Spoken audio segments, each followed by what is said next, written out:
Welcome back to the Chefpreneur Podcast. I'm your host, Andres Hinojosa. Thank you guys for tuning in today. Whether you're watching us here on YouTube Live, whether you're listening to this podcast on one of your favorite podcast platforms, Spotify, Apple, all of them out there, um, just thank you for tuning in. We really want to just say thank you for tuning into the show, and we appreciate you being here.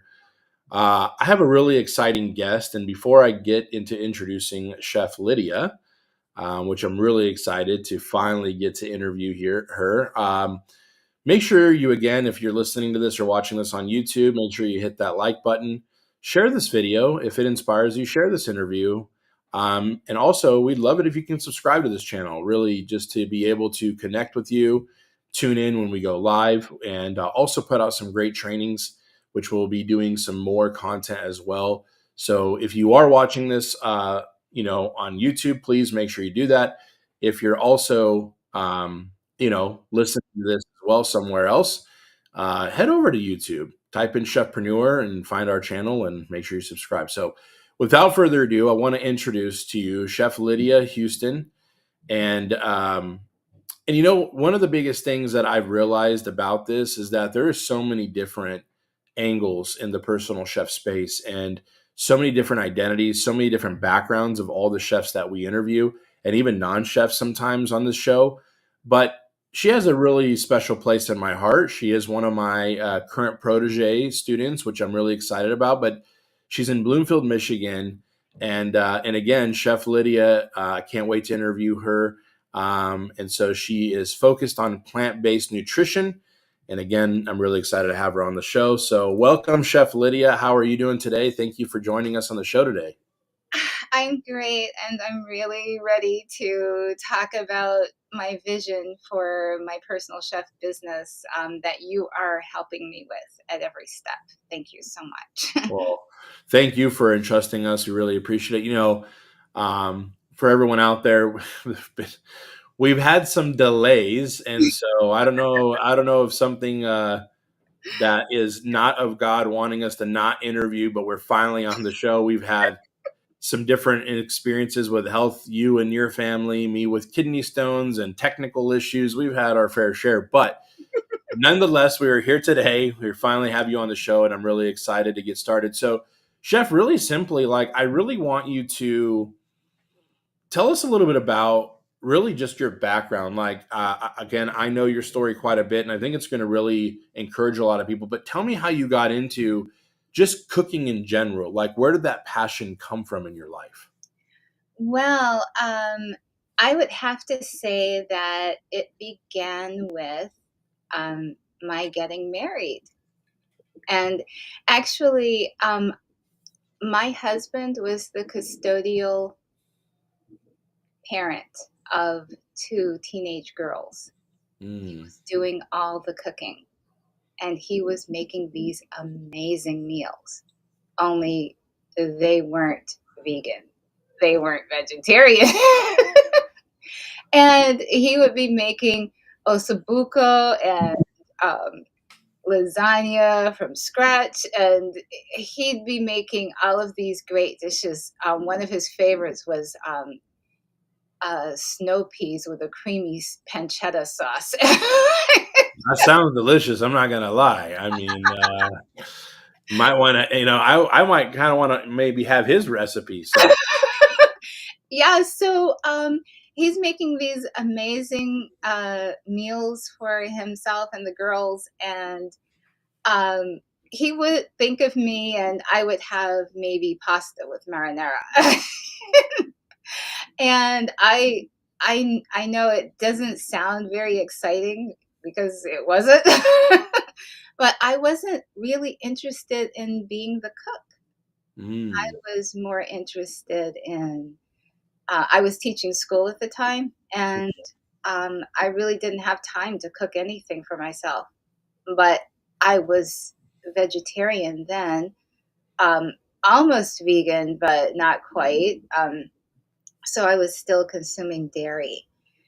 And um, what I, the reason why I stopped consuming dairy is because I attended um, a little gathering of PETA people that came to my area, and that's people for the ethical treatment of animals. And um, I realized that dairy wasn't doing me any good. I suffered from migraine headaches, and I thought it was just, my lot in life. And Mm, I mm, got rid of the dairy. It wasn't a serious thing. Otherwise, I would have kept a journal about it. But I got rid of dairy, and I just said, we'll see what happens.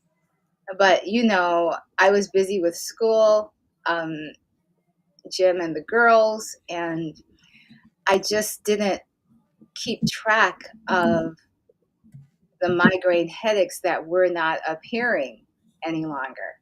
mm. So I don't have a record of when it happened, how long it happened, how long did it take. But I just said, oh my goodness. And I made the connection: dairy, migraine headaches, dairy, migraine headaches. So um, I gave up dairy permanently and became vegan. And I discovered that mostly everything that Jim made for me had dairy in it. So I had to, take matters into my own hands and make my own meals. And then I began making holiday meals, and Jim turned over the reins, and that was it. That's awesome. Now, how long ago was this, Chef?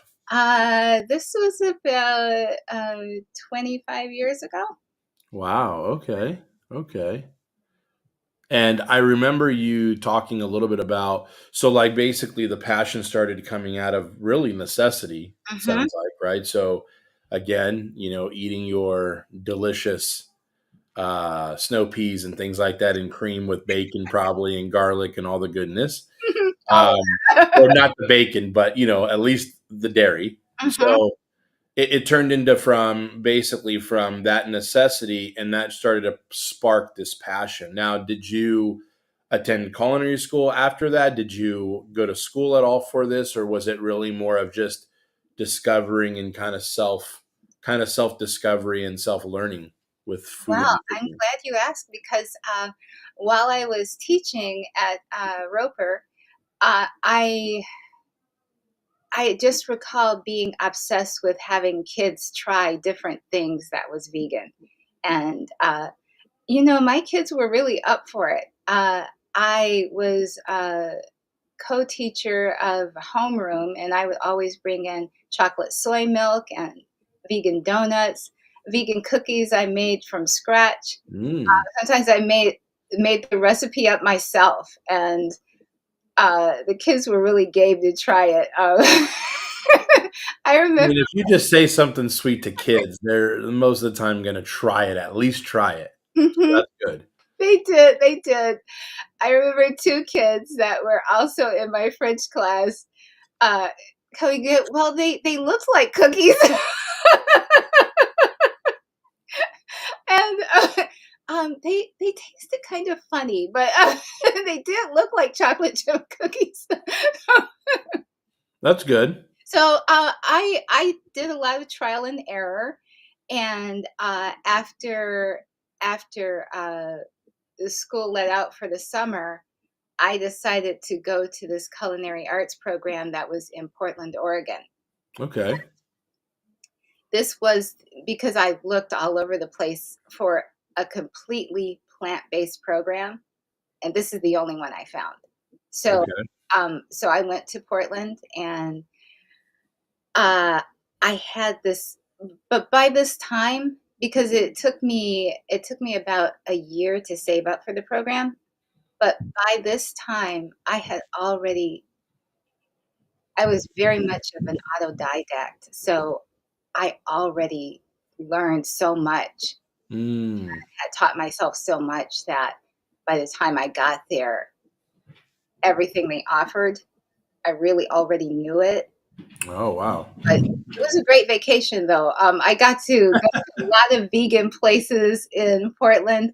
Portland is like a mecca of vegan cuisine, and every Yeah. day after class, I would go to different vegan places. I experienced my first vegan food truck there.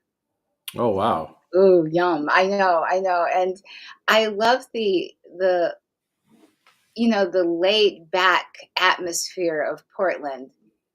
There was a vegan grocery store that I would get supplies, and um, I remember going there once or twice, and there was a sign on the door. Uh, we're out walking the dog. It was closed. Yeah, so that was like a great experience. It really was. It was just like being in college again. It was just so much fun. Yeah, it sounds like a lot of fun. It really was. And there was a vegan tattoo parlor next to the grocery Oh store. my goodness gracious. Wow, that sounds like, again, and like you said, it is the Mecca. So I mean, clearly it's acting on that reputation. I think still to this day, as well.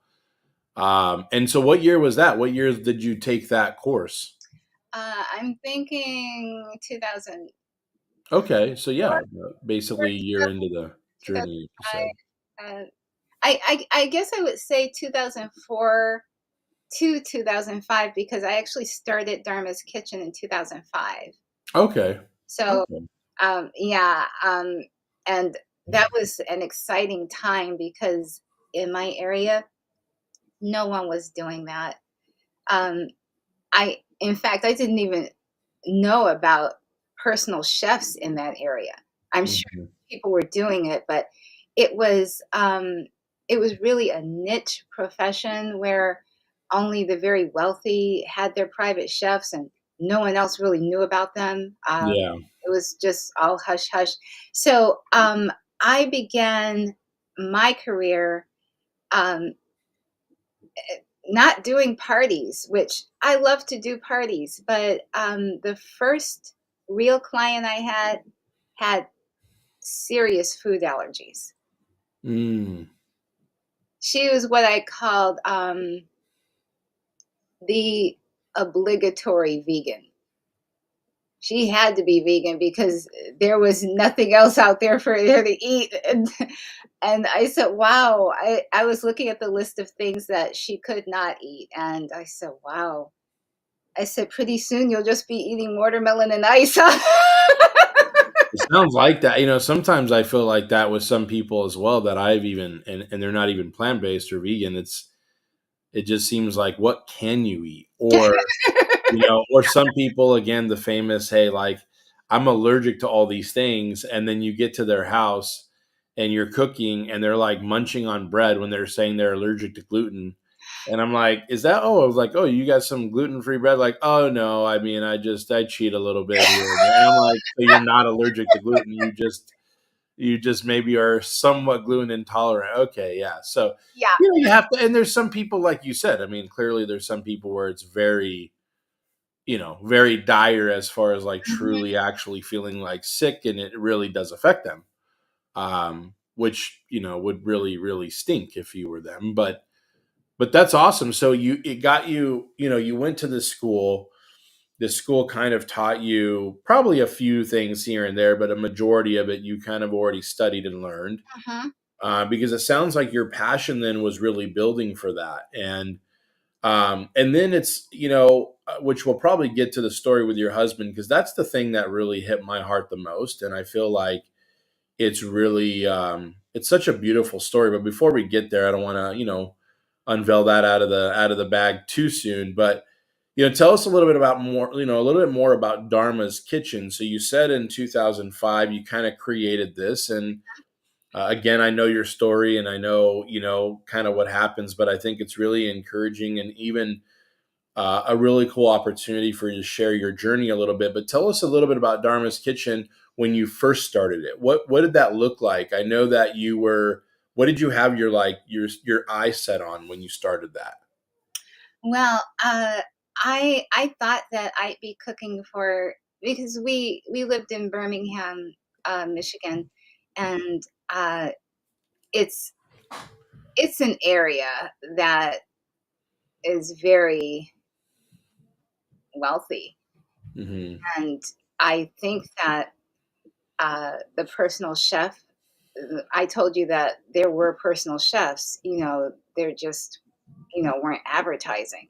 They were usually with these families, and I thought that I would be the one to uh, supplement parties because I just had no concept of people having all vegan parties. I didn't even realize that was going on until later.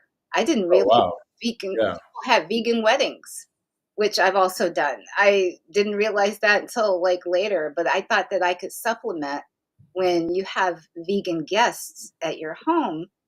I could be the chef for them, and that's what I was doing. Um, but my first real client, she had the food allergies, and then I had my second client was a really lovely family. Uh, there was a serious health challenge within the family, and I cooked for them. Great. It was a great learning opportunity because I was realizing that it vegan food there's an there's a stigma attached to it, Hmm. like sticks and twigs and that sort of thing. Yeah. Well, I definitely wasn't into sticks and twigs myself, so I was always trying to make things taste really good. Yeah. Um, so that was that was my passion, to make vegan food taste really good, and um, it's still my passion to this day. But now I'm taking Dharma's Kitchen, as you know, in a different direction, and I want to work exclusively with people with um, chronic illness or Yeah. life-threatening illnesses. I love that. As we first talked, like I said before earlier, as you know, you're one of my protege students right now, where I'm personally mentoring you and coaching you. And when you really came even to Atlanta to kind of meet up with us, and we kind of really discussed the strategy of the brand and things like that, it really again hit my heart on how it's crazy, right? I think that there's a lot of chefs that have that heart where they want to do good on really helping create services for people where the food is the medicine, right? And I know that's a little bit of a cliche thing to say. A lot of people say that, but uh, you're the very first chef though that we've ever, because I've actually have another protege chef, and she is also vegan, plant-based as well, Chef Heather, and she moved into really more of a coaching aspect as well. But what I really understood is, like, it's not very often though I really feel that you were the first one that I'm not trying to laugh because it's just funny how you said, I remember in the strategy session here in the office, like here in Atlanta, you were like, chef, I really want to go after the people that are like really ill, right? Like that really have some serious problems. And I mean, I'm really attracted to really want to help coach it, like to coach chefs that have a real solid and a real straightforward ambition. Obviously, that's not my forte, is helping people that are very ill with chronic illness. But what I love about it is, for you, is because you said it with such boldness and you said it with such conviction that, like, now we're not saying like, hey, in order to use Dharma's Kitchen, you got to be on your deathbed. Clearly, that's not what we're trying to say. Okay. Um, I will do the odd party, okay? yes, yes, of course. Right. Well, the whole thing is, and again, I'm not trying to speak for you, but I get really passionate about your vision because I think, again, it's like you're helping people that are in those realms, yes, but you're also saying, hey, I want to help you possibly even prevent having to get to that point, right? That's also a big part of your mission. But really, what ties it all together, I want to hear about, if you don't mind sharing it again, as much as you want to share about it, of the story with you and your husband, because I think from what you told me and what you shared with me, and I think that a lot of people will really find this really honestly heartwarming, and why there's such a, I'm going to make a shameless plug for you. Like, if you're in Michigan and you're not talking to Chef Lydia in Dharma's Kitchen about really your health and you're dealing with something, please, like, reach out to her. But because the fact is like, I don't really think that you're going to find someone with as much conviction of you that you have, and not only a conviction of the belief, but the conviction of your heart and your attitude towards it. And again, I'm supposed to be interviewing you, but I have to almost pour out a little bit. We've had conversations when when I've been coaching you. I'm clearly not vegan, plant based. That's not my lifestyle. That's not what I mean, I can make a pretty good plant based risotto. I won't lie. There's some things I can't make, right?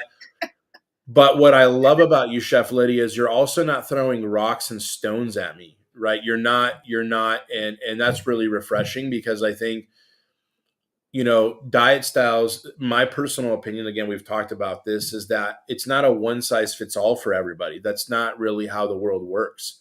And so, but I really want you to share, if you don't mind, the story of you and your husband, Jim, because I think that really is what you've told me has really even triggered you even more to go down the path of saying, I really want to help people. I don't want to just be this chef per se. I want to really help people with nutrition. I want to help people get better. I want to help people heal. And so it's almost a little bit more than just personal chef services. You're getting really an expert here, that's sitting on this podcast, that really knows her stuff, and that it's proven with people she's worked with. So, Lydia, can you explain and just kind of share that part of the story with us about you and your husband and his journey? Yes, yes. So, when Jim and I met in 1999, he had Crohn's, and which is an autoimmune disease that affects your gastrointestinal system. And he was on medications. He didn't have flare-ups at the time that I Mhm. met him, but um, closer to us getting married, there were flare-ups. And I do remember one flare-up in particular around Mother's Day, where we took my mom out to dinner and we brought her back to the house, and Jim didn't look good throughout the dinner. He just looked really sick. Um, he looked feverish. Um, by the time we got home, he just crawled upstairs to bed. That's not like him. Usually he entertains mom, and we're late into the night, and but he was just sick. Mm. This His condition was actually getting worse, not better, because at one point it was Crohn's and something else. Eventually he had ulcers in his colon, and that wouldn't heal. Mm. I took his diet in hand and made it a policy that we were going to eat plant-based, whole foods in the house. Yeah, of course, out of the streets he could eat whatever. Yeah. And he was eating whatever, but I like how you talk about him like a feral cat. When he's out on the streets, he can eat whatever he wants. No, I'm I just, if you're watching this, Jim, I promise you're not a feral cat. I love you. And so, but basically you were like, hey, when you're in these four walls, know. I am your, food master, Uh-huh. basically. Yeah, and I tell you, it was enforced veganism, but it it's the reason why at 82, Jim is fit and he doesn't have any serious health issues at all. Wow, that's Um, awesome. and he is still, and his mind is just as sharp as it ever was. I really, if I hadn't taken things in hand, I think that the following things would be existent: hypertension, probably diabetes, heart disease, um, maybe even dementia. I mean, really. And Jim was a good guinea pig, because everything that I read, he's the kind of person that I want to read it. So we can be on the same page. So everything that I was reading, he was reading. And then he'd say, yeah, yeah, this is good plan. Let's try that too. Or, I mean, he That's good. There was buy-in there because of mhm. that. Yeah. Yeah, so he was into it as well. So I was able to transform his diet. Now, before Jim got seriously ill, he was seriously ill during COVID, and it wasn't because he ever caught COVID during that Mm. time. His issues with his gastrointestinal system just went from bad to worse, and um, at one point, after several colonoscopies, um, over like a year's time, it was proposed that he have his colon removed.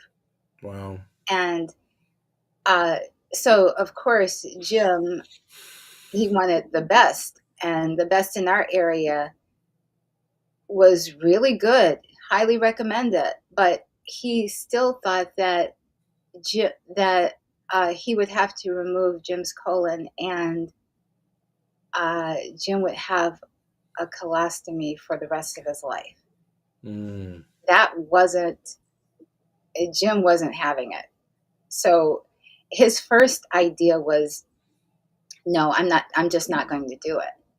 And I said, why don't we get a second opinion at Cleveland Clinic?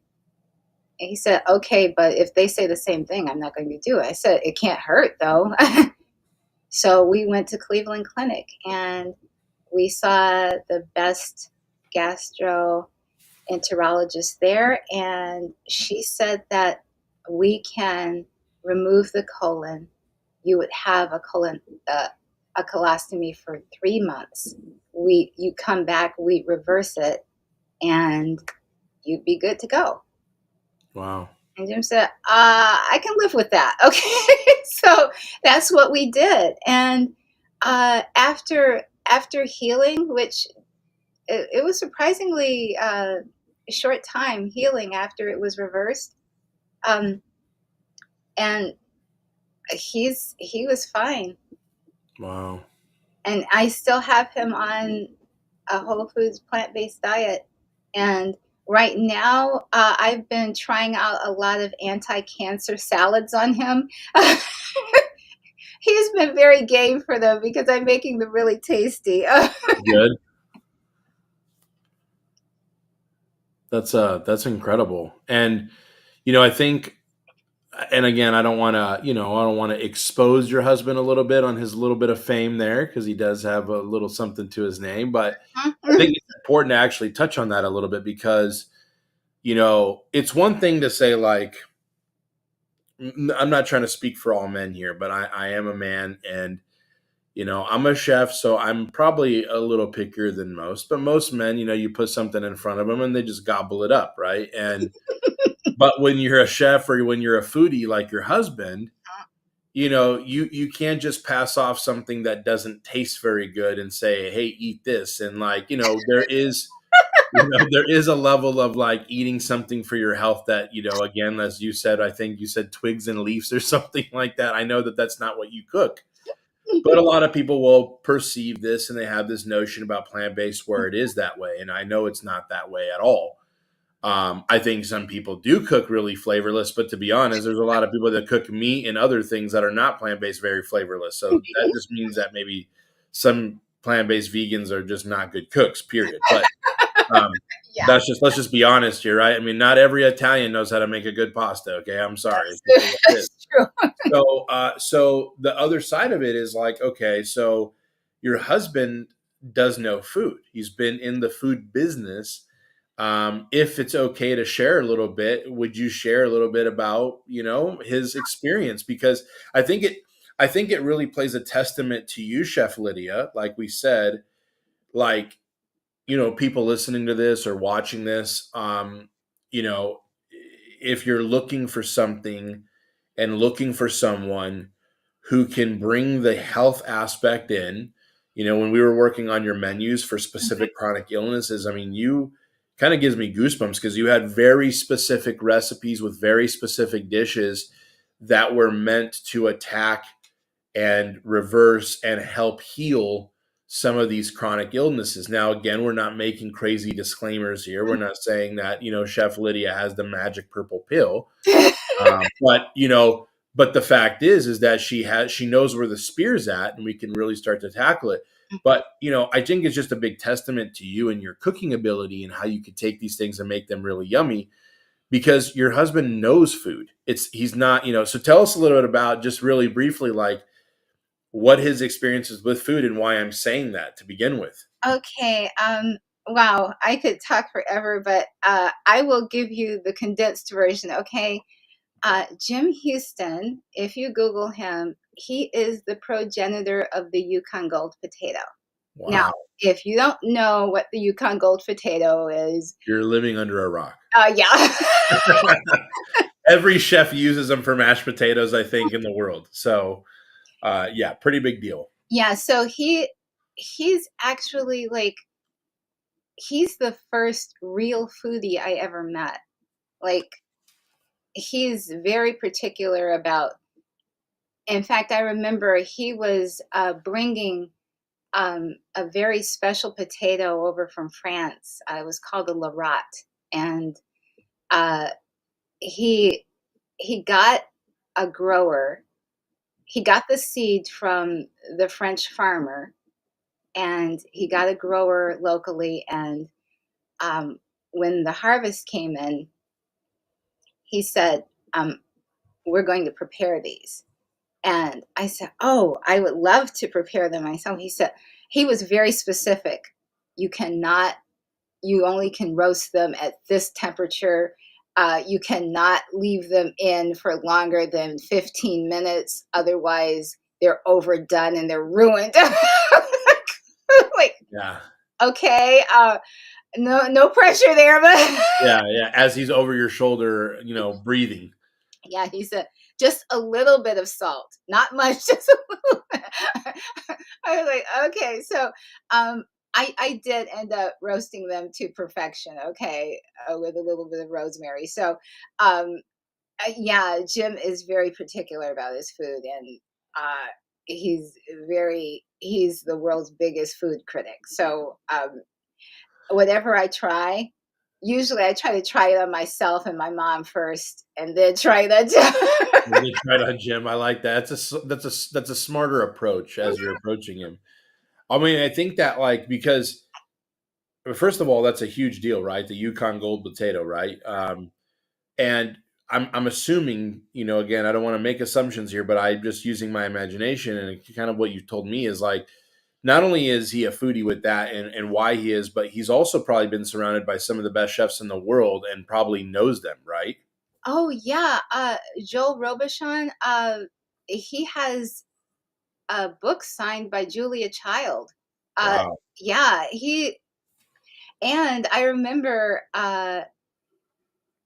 we have dined a few times at the French Laundry, and I wanted to surprise him with oh gosh, why can't I think of his name? Um, Thomas Keller. Thomas Keller. He came out with a new book, and I wanted to surprise Jim with it on one of these birthdays. And uh, I talked to um, Chef Keller's assistant, and I said, "This is a surprise for my husband, so he can't know anything about it, but uh, could you, have him sign it and FedEx it to me?" Well, she FedExed it to me, but it said French Laundry on top of it. So it's just like, what are you getting from French Laundry? What is it here? And you're like, great, thank you. Well, Mhm. there you go. You gave him his gift early, probably. Yeah, I just gave it to her. That's really amazing. And again, that's just testament to, again, if you're able to really get your husband, I don't want to say to buy in because I know that he's bought in on his health. And of course, Mhm, you as a chef, of course, but most importantly, as his wife, really actually caring about him and wanting him to eat better. But you knowing that even as adults, not that we're children, but we even have to be like, well, if it does not going to taste good and it's not going to be able to be worked into our lifestyle, it's really hard to do. mhm, And so you have to do, those types of things. Even Caitlin on our team, she's really inspiring because, she's a busy mom. She obviously is great here on the team. She's our chef concierge managing, like your brand and different brands from chefs that are being built. And, she's one of those where it's like, hey, I got 13 minutes at 9:18 at night. I'm doing squats, I'm doing weights, I'm doing some, kind of body exercise on the floor, whatever I got to do to fit it in. And even if I can't get my full workout, I'm going to get 13 minutes of it or whatever. And I like that approach because she fits that in. And I think with a service that you provide, people that are really needing the food to really give them those kind of healing attributes and really getting them to get well and better from those chronic diseases. First of all, there's no easier way than just saying, Chef Lydia, come cook me my meals, right? Like, hello. Because then it's like they're ready to go. You don't have to fit them in your lifestyle. You really just have to heat them, enjoy them, and kind of watch your health progress, right?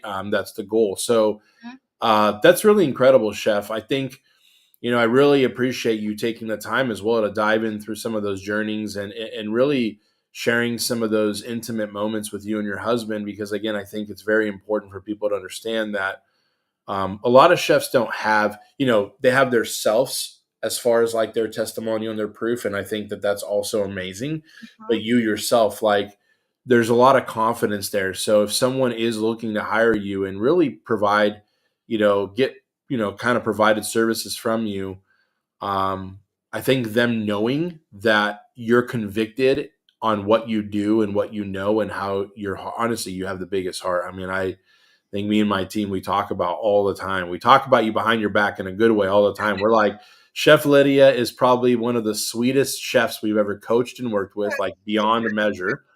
And, but it's very natural for you. You have such a loving heart.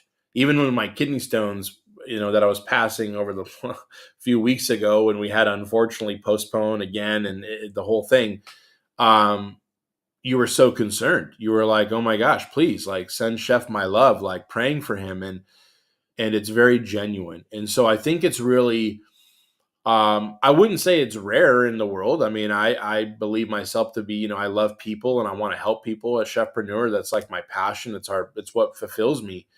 But unfortunately, not everybody's like that, right? That they can put their heart there. But some of us put our heart there, but we actually can't back it up with competence and really actually get the job done. I hate to say that, but it's true. I know a lot of our hearts are in the right direction, but some of us can't get the job done. And you do both. You have that heart to serve. You have that will to give people the best possible service and really love on them to get them healthier.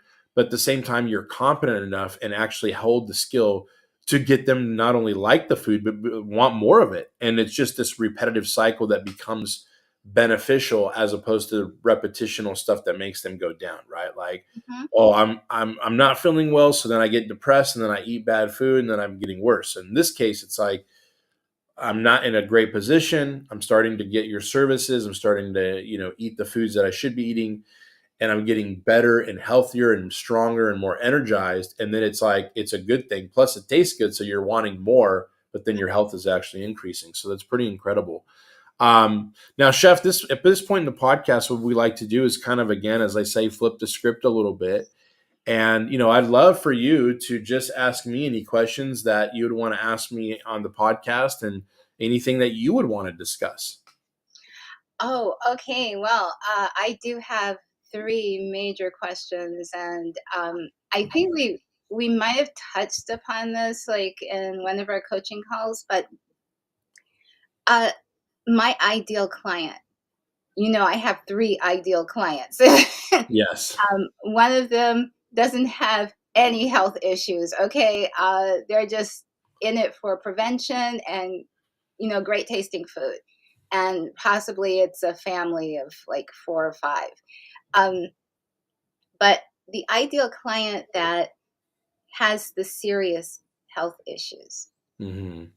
that's there is a fine line to walk Yeah. uh, when it comes to this, because um, people can go in several different directions. Okay, say you've already been to a conventional doctor, and um, they've told you that this treatment is the only path you should take, um, because that's the only way you're going to heal. Otherwise, you have maybe 30% chance of living out the year. I mean, I'm just throwing this out there, but Yeah. Yeah. already you're scared. Yeah. So the thing is, I am not into scaring people more Yeah. with, if you don't go this way, um, with a whole food plant-based diet, um, you really don't have much of a chance going that way because there are side effects. Yeah. Yeah. I'm not going there. And I'm not ever going to tell someone that this is the way. Yeah. But if a person's already done their research, Hmm. they've already read the books. Maybe they haven't read all the books, but they've read some and they like what they read and they want to try this way. I will help you. I will go 300% in giving you the best food, the best instruction. I will go through your home and remove all toxic substances, and we will replace them with healthier cleaning products and home care products. I'll do it all. Yeah. But I will do it only if your belief system is that you should go in this direction. Correct. Um, if you are very conflicted and really scared, and in the back of your mind you're thinking, you know chemo is my only chance at this, and you just want me to supplement good food, I'll do that too. um, but I am not going to attack anyone's belief system. Yeah. That's not what I'm here to do. I am here to help, not hurt or frighten anyone. So if your belief system is that you need both a whole food plant-based diet and chemo, or a whole food plant-based diet and surgery, Yeah. I'll go with you. Yeah. I'll go as far as you want to go with this. But my question to you is, if someone calls me and they're really not of the mind that this will work, Hmm. how do you extricate yourself diplomatically? Because that's That's not the kind of client I want. yeah, no, absolutely. I mean, that's a great question. I think my personal opinion and advice on that approach is one that might be confronting that head on. Okay. Hmm. Because let me kind of paint the mental picture here for what you just said a little bit. Um, if someone's not in the mindset that they think it won't work, realistically, mentally, and psychologically, with anybody, when you're doing any type of sales conversations, to say the least, there is a sales conversation, or when you're just conversing with someone, Hmm. we really can't get people to just believe and agree with us. Hmm. Um, People have to come to that conclusion. Okay. Your husband is a perfect example.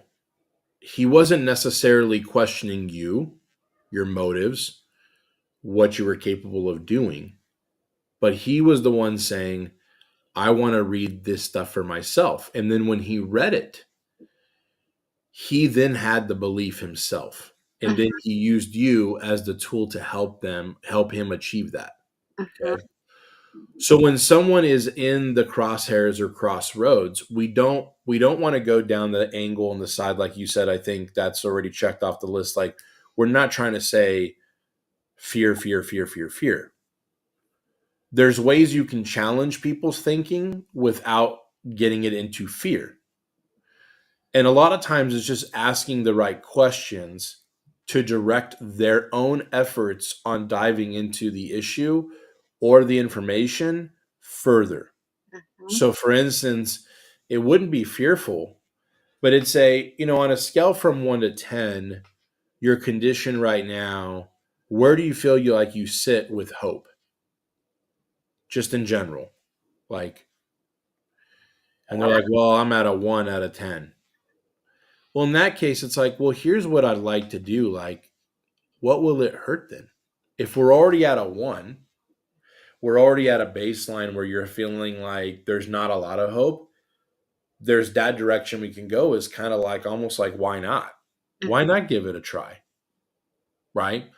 And, we could sit here and talk about liabilities and things like that, which need to be sometimes discussed. And Mhm. when I'm saying approaching it head on, it's like you always want to hear and understand them, but at the same time, it's okay to like call it out. Meaning, like, hey, if you're not believing that this will help your situation, and again, I would use that word, not, it's hard because you don't want to, like, even with our programs, right? When people invest, I make very clear. I made it very clear with you, like, you are literally going to be the actual ingredient that makes your business successful. Okay. I cannot care about your business more than you do. Otherwise, the business will never work for you. And really, it'll be more my business than yours. And Chefpreneur, right? I mean, really, Chefpreneur has, Chefpreneur, we exist to empower chefs, not to pull power from them. And if you think about it this way, Chef Lydia, you yourself and your business, when you're helping people and wanting to help them, you're actually wanting to assist them, yes, but you're always going to be in the driver's seat. They have to be in the you have to be in the passenger seat. I'm sorry. They have to be in the driver's seat. So you have to be the one empowering them. And there's different ways of empowering them. It's not just like a hoorah inspirational speech. It's through education. It's through ease. Like we talked about, if they're just heating up meals from you, we already know that chances are probably 99.7%, 99.9% of the time, your meals are going to be healthier than whatever they're eating already. We already know that. Right? Let's just be honest, right? So the baseline is not really hard to hit. Uh-huh. But you're, empowering them is making it easy. Empowering them is educating them for themselves. Maybe it's even gathering, I want to send you an email with just 5 different studies that I have no association with, that I have discovered, that really make some really compelling arguments. Do you mind, just like, can I just send it to you? Like, and calling it out. If you're not believing that this could help you, and I think that's a very specific word in your specific company, is help. Because if you say heal, if you say things, I mean, God forbid, we don't want any kind of legal trouble, and we won't get into that. But in the United States, it's unfortunate that, you can only treat certain illnesses with certain things, right? Like, it's illegal to treat them otherwise. Mhm. But it doesn't mean that you can't help the healing. And like you said, you're not wanting to combat people's opinions. I think that's a very wise and a very good approach. But in that case, it's kind of like, well, here's the thing. I won't work with you, not because I don't want to, but because I can't believe for you. So I actually insist and recommend and would love for you to do your own research on this. Let me give you some materials to do that. And listen, if you feel like this is then the right path and you want to make the decision to allow me to help you, I am like here with open arms. And what's going to happen is they're going to feel like, wow, she's not making claims. She's not making claims, like maybe their first thought is liability, but then really it goes into more like, wow, she actually cares about me. Like, because there's not going to be any benefit for anybody when they don't believe in it. Period. It will never happen. You can't, it's really like shoving a square peg into a round hole. You just can't do it. Right. So, it really becomes psychological at that point, and information is something that can enlighten them. And I probably use the word enlighten as opposed to educate. Some people, when you use the word educate, it feels very like, oh, I'm uneducated or I'm dumb. No, but let me enlighten you on things that you don't know Mhm. that I have learned. Right. So that's one. And then when I say calling it out, it's like always, always understand where they're coming from. I often say, and we've said this in even in our coaching calls, Mhm. our clients don't want to just be heard, they want to be understood. Right. I had a client, I took a call on yesterday from a gentleman who's coming in from Texas. He's wanting 3 dinners for his family, 6 adults, 5 kids. They're renting this beautiful property that we've cooked at before in San Diego. And he was kind of like, I went to 3 different websites, literally his words, not mine. I went through 3 different websites and I just felt like there was a disconnect. And then I came across your website and I said, wow, this is very professional. Like, I feel like, and he picked up the phone and literally called us, and we had a good conversation, and we're sending him some menus, and he's wanting to book 3 dinners, including on Easter. And then he's actually maybe thinking about adding on some different breakfasts. So it's going to be a nice little, probably $4,000 or $5,000 worth of services. Now, the biggest thing is that when I'm on the call with him, all I'm talking about is his family on vacation, because that's what he's saying that they're going to do. So what do I do? Well, who wants to sit down all proper at a table other than Easter? He wants a little bit more formal, but he's like, I kind of want it casual. Like, do you guys do casual, only fancy? I'm like, no, we do casual. Like, you guys want to be playing. There's like a 9-hole, like little putt, like a little putt in the yard. Like, it's a really cool house. They have all types of like outdoor activities for the kids. So I'm like, you guys just want to be hanging out while we're just cooking for you, right? You guys come up, you eat whenever you want on, breakfast or whether it's dinner. We're doing all the work, but like, so because I even told him I'm a father of 5, and I said, I feel like I come back from a trip and I need a vacation with just me and my wife after our vacation, right? Because we're really just doing the same thing that we do here at home, feeding the kids, picking up after them, doing this, doing that, just in a different location, right? I mean, Mhm. really, that's what it is. And he goes, oh my God, it's so true. And I'm like, so what we want you to do is just relax. And we want you to play playing golf with the kids and not having to worry about the food, the cleanup. You're able to just relax and actually enjoy the property. And he goes, man, maybe we want more than 3 dinners. We're there 5 nights. I'm like, well, we're here for you, right? Because the Wow. whole thing is not, it's not that I'm trying to like push him. It's that I'm envisioning what that looks like, right? So for you, it's envisioning these people. And the first thing is calling out the frustration. Man, every doctor, the 3 doctors you've had, this is why you have to get to the bottom of what they're saying. If they're said, I've talked to 3 doctors, they've all given me the same diagnosis, this is my only option, chemo is my only option, whatever it is. And you're saying, listen, maybe it is your only option from the doctor's perspective to actually treat exactly what it is, but here's the deal. This is now factual. Your body will be depleted from chemotherapy because it doesn't only attack the bad cells, it attacks the good. Mhm. And what happens is like, I can possibly help you to just restore some of those nutrients as they're being lost through your process. But Mhm. I'm not here telling you don't do what you feel is right in your heart. Mhm. A lot of trust comes when you're actually, again, understanding them, right? That's how people Mhm. trust people. Um, some of these amazing moms that are out there. Caitlin is one of them. She kind of has like does some Instagram stories, and she's really awesome. My wife, like, moms know other moms. They just do, right? They know the stresses, the struggles, the headaches, the attachment to the kid, but then the days where you're like, I want to detach from them, right? Like all the things, right? And the reason why they get so powerful together is because, just like fathers, just like any human beings, Mhm. is because they understand each other, right? So the more you can understand the situation that your husband was dealing with, the more you understand your husband, the more you understand your clients, the more they're going to trust you, which means they open their heart up, and the more that you can enlighten them, Mhm. right? About And again, even avoiding the word facts and truth and all this stuff, because a lot of facts can be opinionated. A lot of facts can be not necessarily the truth. But if they come to the conclusion, then you're there to welcome them with open arms when they say, yeah, I finally want to walk through this door. Mm-hmm. They have to do it. So I know tomorrow we have our coaching call. I'm excited, and we're gonna really dive into the sales call. But Yeah. this is a little pre-coaching here on the podcast, because on those conversations, that's what you should be talking about. You're really understanding them. You're getting them to open up about their fears, and it's okay to even call out their fears of what's going on. Like, hey, you probably feel stuck. You probably feel hopeless. I'm not necessarily here saying that I have the magic bullet. All I'm here to say is, let me enlighten you. Let me see if I can provide you any information and enlightenment that allows you to make a more informed decision. And what happens there is it takes away the stress and the pressure for them, feeling like, wow, she's backing up. She's not even trying to sell me her services yet. She's backing up and just allowing me to like go through the journey and get there on my own first. And then we can talk about the next steps. Mm-hmm. Right.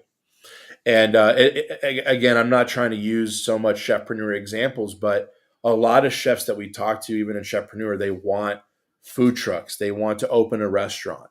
They want to open up these businesses. They want to become entrepreneurs, right? And sometimes we get, my team and I get them on a call, and they're so stuck on wanting a food truck. Now, my personal opinion, it's not a very good business model. You can definitely make money with it, but it's just a lot harder. But really, I'm not there to try to twist their arm and convince them that. I'd like to just share information that maybe possibly enlightens them on making a better and more well-informed decision. Then if they decide, you know what, the personal chef business model, I watched some of your YouTube videos, you sent me that PDF, you sent me this, I really was researching it myself, you kind of enlightened me, opened my eyes. Then they come back and saying, you know what, I think you're right, I want to go through this business model, which is the personal chef. Now I can actually talk about how we can just help them accomplish that, but they're not there yet. So Mm-hmm. some clients are going to be like, oh, I've done the research. I saw your social media post, or I saw this article, and then you came up when I searched, plant-based personal chefs in my area or whatever, and they're already ready to rock and roll. They're like, I want this. I know this is going to help me. I've done the research. Then there's going to be people again that they're not at that point yet. And here's the real honest truth. When you're the expert leading them, Mm-hmm. even if it's not all the way to the finish line, but you're leading them halfway, you're still the expert that's helping them get there on their journey. And so take that pressure off of you. You don't have to like fine line it very much. You really just have to present it like, I'm here to help you regardless. Like, even if it's to help you make a more well-informed decision, not with my opinions. If you would like them, I can give them to you, but really just providing you information to enlighten you for yourself, so you can see what's in front of you and what is the potential and what are things maybe to avoid. So again, you can make a well-informed decision for your own health, for your own future. And honestly, I would tell them on the call, I'm here in your corner regardless, right? Dharma's Kitchen, Chef Lydia, and our team, we're here in your corner regardless. We got your back. We love you, and we want to see you live your best life. That's it. Mm-hmm. Does that help navigate, answer that a little bit? I know it was a little long-winded, but Absolutely, absolutely. So I can see that tomorrow in our coaching call, you will present me with some challenges. yes, And because we're going to be doing a role play, and I will be that difficult client, so you can get your practice in mhm. on really how to navigate those situations, and again, for the betterment of your client. So yeah, that was a good question. You hit me with a good one there. And again, that you're not. It's a lot of chefs that we coach. It is like, okay, they want to do a bachelorette party. They want beef sliders, and they want like cheesecake, right? Like it's pretty easy. And it's like, well, yeah, like all you got to do is tell the bachelorette, well, we're going to have a lot of fun. Who's, I promise I'll just show up with my apron on, just joking. That's not my service. Then the client starts laughing like, I like you. You're fun. Yeah, that's who we're looking for. And then you already got the gig, right? But in your case, it's obviously a little bit more serious and different things, but the principles are somewhat relatively the same, but it's just getting them to make their own. I mean, I do that even in our enrollment calls with programs. Like, I'm not here to push or pull or twist anybody's arms. I'm here to present you opportunities, present you information or facts that we have found, again, like opinions, even if you want mine, and then allowing people to make their own decision on what they want to do, right? But you really can't sell or get someone to, really invest in your services, chef, if they haven't come to that decision themselves. And again, everybody does this. We all come to our own decisions, but we get a lot of help from areas, right? We have this thing called social media, Instagram Reels. People get a lot of information from these 10-minute clips. Oh, like having a dog in your house is horrible. And then another person, having a dog in your house is amazing.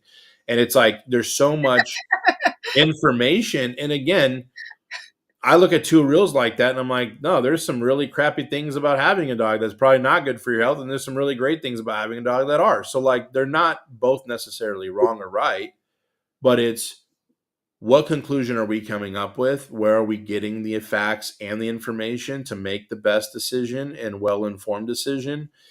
And really, it's just, it's studying and it's positioning them. And so if you can just grab their hand, lead them over to the pond of information, lead them over to the pond of studies or your own personal testimonies or whatever, and you're not forcing them to, hire you at all. You're not even there yet. You're just, here's this big pool of information. Here's some things I can give you. Study them for yourself. Let's schedule a follow-up call in, 10, 12 days when you've had and it's not even for you to hire me. It's just, let's schedule a call. And maybe you have questions after you read some things and then you do want my opinion. I'm here for you. And all of a sudden they're like, well, I don't even need to know the information. I'm just already sold on how amazing you are you're the first person I've talked to that's not trying to sell me something. You actually were the first person trying to better my life just by enlightening me to make a better decision. And all of a sudden the trust goes from here to here. That's what happens. So, does that make sense? You probably did it with your husband without realizing. I mean, he maybe didn't have a choice because you're like, yeah, you're eating what I put in front of your face. So that's the other approach of getting your clients success is showing up to their house and just pushing the door down and saying, you're eating what I'm going to put in front of you right now. Right? And I'm just joking. I know that yeah, that's it. Here's the food. Here's my invoice. Pay it right now. Have a nice day and be healthy. Right? No, that would be probably a very aggressive tactic, but it might actually work with some people, to be honest with you.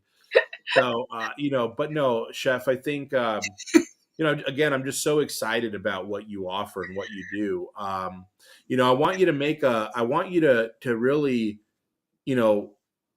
really understand that, like, and I want to say this to everybody watching this too. Like, again, I'm not just trying to butter, Chef Lydia up here. Like, really, honestly, from the day I met you, Chef, you really, again, have the heart for that. You are, which is the reason why I even got coaching from you. It was like, you're like, I really want to serve these people, but I'm in my head a lot. I don't want to, I feel, you wanted to learn how to navigate conversations like this. You have a lot of confidence and you have a lot of conviction in what you do, but it is sometimes challenging to convey that and trust me. I know in Chefpreneur, I try to help a lot of people. It's hard to sometimes convey that, not only passion, but to convey that message to them.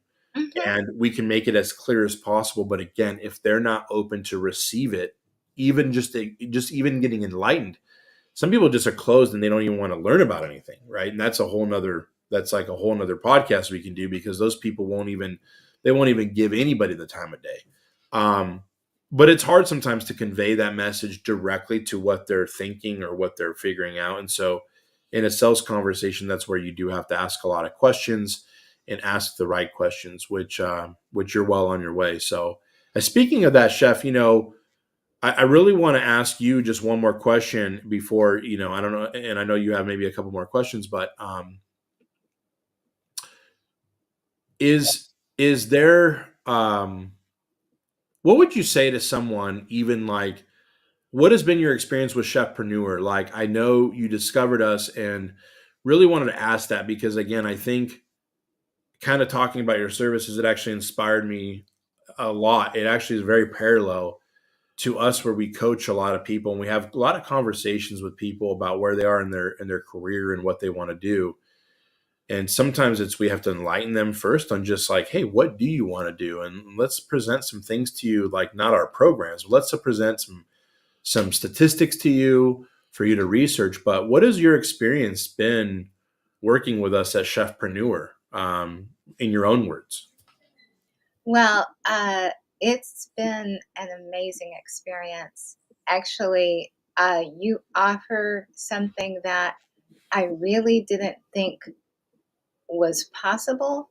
Mm, I had a vision for Dharma's Kitchen, and all I had to do was like share it with you.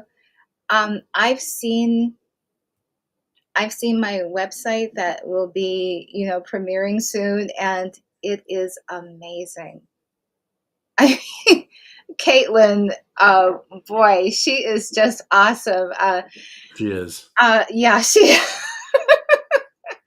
is really truly awesome. And homeschooling kids too. I mean, she's just amazing. So, just if you are at all stuck in your personal chef journey, you really need to reach out to Chefpreneur because they will help you. And by the way that we interact on our coaching calls is it's supernatural. I mean, it's just like Oh, I have that's a really sweet thought of you. and you are typing out what's going to appear on my website. It's like I don't even have to say it. It's the most amazing thing. Um, it's like working with an empath. I mean, Oh, I don't know if I'd go that far, but thank you. That really means a lot to me. That really means a lot to me. Well, I think we just have. I really appreciate that, Chef. And we again, it's because we could say that yes, because we've helped a lot of chefs, but I think it's because again, like we said, we understand where chefs are coming from, and we also, I've been in the personal chef space for over 12 years now, and you get to know how clients think as well. No matter if their clients literally booking Dharma's Kitchen for amazing nutritional plant-based services that are honestly beyond just being a personal chef, more of even like a health coach to a degree, right? Whether it's clients looking for those services or clients looking for an elevated anniversary or meal preparation just for their busy family. Like when we coach chefs, I think the difference is we really know what clients look for as well. So we're able to really position your brand and work with you to get that point and message across that it resonates with your clients. And we say it all the time, like we really want you to be the top personal chef in your area and what you're specialized in and what your niche is. And we just know how to convey those messages really well. So I don't think, although I would like to receive a compliment like I'm an empath or something like that, I don't really think that's it. But I do believe him. We put God first in everything we do, and we know that God supernaturally does give us wisdom and knowledge and different things. But Mhm. honestly, we just also really have a passion to serve people and serve chefs like you. And again, it's really humbling to me, and really we feel honored that you have trusted us in something like this because in our little small world, right? When I'm talking about a small world like Chefpreneur's world over here, you know, again, your success of your business is dependent on you. That's the final aspect of what's going to drive it. But what we're doing is we're really coming alongside you and helping you. And for us, we feel like it's a monumental thing to do, especially working with a chef like you that will impact people's legitimate health lives. Like what we do. That's why we take every brand and project and chef that we coach and work with very seriously because we really don't know what that chef is going to do for their clients, right? Like, and again, it doesn't have to be everyone that we're working with is dealing with people with chronic illness, right? Um, but even giving a family a vacation where they don't have to worry about anything, that in itself is having them live a much healthier and much more fulfilled and happier life, right? I mean, so as personal chefs, we have so many people that we can serve, and that's why I fell in love with the personal chef business model, because it's so personal, hence the name, that you're able to truly serve people and love on them without the constraints of being behind a restaurant line, being behind a food truck, being behind and some catering kitchen in the back. You're able to really deliver your heart on a plate for them. And we love Chefpreneur. We exist to help you guys accomplish that. And so I'm definitely not going to take me personally and even my, the organization of Chefpreneur any credit for your success. But in our own hearts, we're going to be so excited cheering you on, looking at you go and saying, that patient that was struggling with some cancerous cells, or that patient or person that was struggling with this chronic illness, it was either eradicated or their life was extended or they lived healthier, more energetic lives because of what Lydia has done with them. And we can just feel amazing knowing we had a small piece of that to play, which just gives us a lot of fulfillment. Like, wow, like we helped Lydia help people. And that's what it's all about. So, Chef Lydia, I want to thank you again for coming on the podcast. Do you want to share? I know the website's not up yet as we're airing this, as we're going live, but do you want to share your website for people when we do have it up? And for any clients that are really looking, and even if you're not in the Michigan area, I already know this about Chef Lydia. She would love to still maybe even help you, just have a discussion with you and really see if she can give you some, coaching, or even again, enlighten you. This is an amazing woman, again, with an amazing heart, with an amazing set of skills that really all three of those things combined really can really accelerate your life in all types of areas. So, Chef Lydia, can you share your website with us and how people can get a hold of you? Yes, you can reach out to my website. It'll be up very shortly. Dharmaskitchen.com. That's DHARMASKITCHEN at .com. dot Yep. com. Yeah. Awesome. Well, Chef Lydia, again, thank you so much for joining us on the podcast. We really appreciate it. And it's been such a pleasure and an honor. And just really excited again about all that God has in store for you. Guys, if you want to listen to more of these interviews, if you want to make sure that you're always in the know when we go live or when we put out some new training on the YouTube channel, again, or if you want to just, again, hear these podcasts, whether you're listening to it on Apple or Apple iTunes or any of the podcast platforms out there, Spotify.